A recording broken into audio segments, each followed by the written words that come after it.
Hi, ഞാൻ ഇന്ന് വന്നിരിക്കുന്നത് ഇഫ്താർ സ്പെഷ്യൽ ഒരു റെസിപ്പി ആയിട്ടാണ്. നമുക്കിത് ഈന്തപ്പഴം വെച്ചിട്ട് ഹൽവ തയ്യാറാക്കി എടുക്കുന്നത് എങ്ങനെയാണെന്ന് നോക്കാം.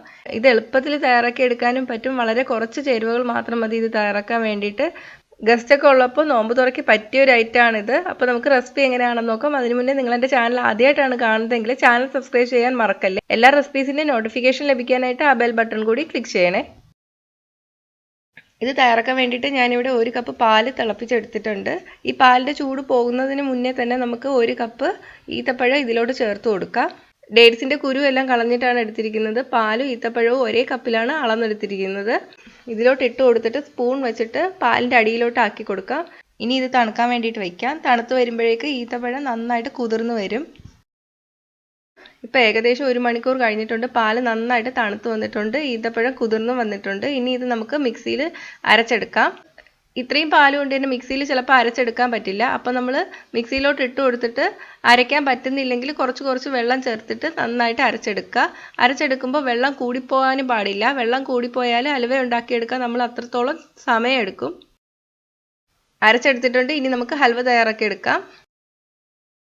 ഇനി ഒരു പാൻ ചൂടാക്കാം. നമുക്ക് മൊത്തത്തിൽ 1/4 കപ്പ് നെയ്യാണ് വേണ്ടത്. 1/4 കപ്പിൻ്റെ പകുതി നെയ്യ് നമുക്ക് ആദ്യം ഒഴിച്ചു കൊടുക്കാം. നെയ്യ് ചൂടായി വരുമ്പോൾ അണ്ടിപ്പരിപ്പ് വറുത്തെടുക്കാം. ഞാനിവിടെ 15 അണ്ടിപ്പരിപ്പ് ചെറുതായിട്ട് മുറിച്ചാണ് എടുത്തിരിക്കുന്നത്. അണ്ടിപ്പരിപ്പിൻ്റെ നിറം ചെറുതായിട്ടൊന്ന് മാറി വരുമ്പോൾ അരച്ചു വെച്ചിരിക്കുന്ന ഈത്തപ്പഴം ചേർത്ത് കൊടുക്കാം. 1/2 കപ്പ് പഞ്ചസാര, 2 ഏലക്ക ചതച്ചത്. ഇനി ഇതെല്ലാം കൂടി നന്നായിട്ട് ഇളക്കി കൊടുക്കുക.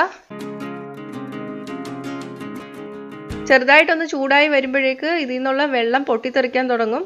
വെള്ളം ഒന്ന് വറ്റുന്നത് വരെ പൊട്ടിത്തെറിച്ചുകൊണ്ടിരിക്കും. അപ്പോൾ നമ്മൾ സൂക്ഷിച്ച് വേണം ഇളക്കാൻ വേണ്ടിയിട്ട്. കയ്യിലൊക്കെ വീണാൽ കൈ പൊള്ളും. അപ്പോൾ നമുക്ക് ഇതുപോലെ ഒരു അടപ്പിങ്ങനെ വെച്ചിട്ട് ഇളക്കി കൊടുക്കാം. വെള്ളം വറ്റി തുടങ്ങിയിട്ടുണ്ട്. പൊട്ടിത്തെറിക്കുന്നതൊക്കെ കുറഞ്ഞിട്ടുണ്ട്. ഇനി നമുക്ക് ഇതിലോട്ട് ബാക്കിയുള്ള നെയ്യും കൂടി ചേർത്ത് കൊടുക്കാം.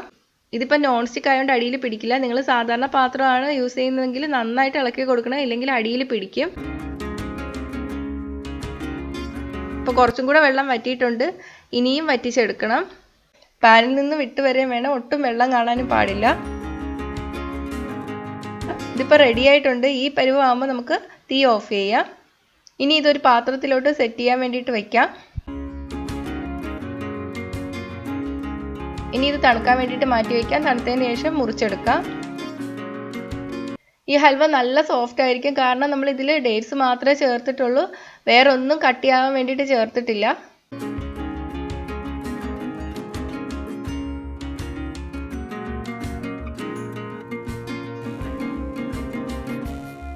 അപ്പോൾ നമ്മുടെ ഡേറ്റ്സ് ഹൽവ തയ്യാറായിട്ടുണ്ട്. നല്ല ടേസ്റ്റാണ് ഇതിന്. അപ്പോൾ ഈ വരുന്ന റംസാൻ ഇതൊന്ന് തയ്യാറാക്കി നോക്കുക. തയ്യാറാക്കി നോക്കിയിട്ട് അഭിപ്രായം കമൻറ്റ് ചെയ്യുക.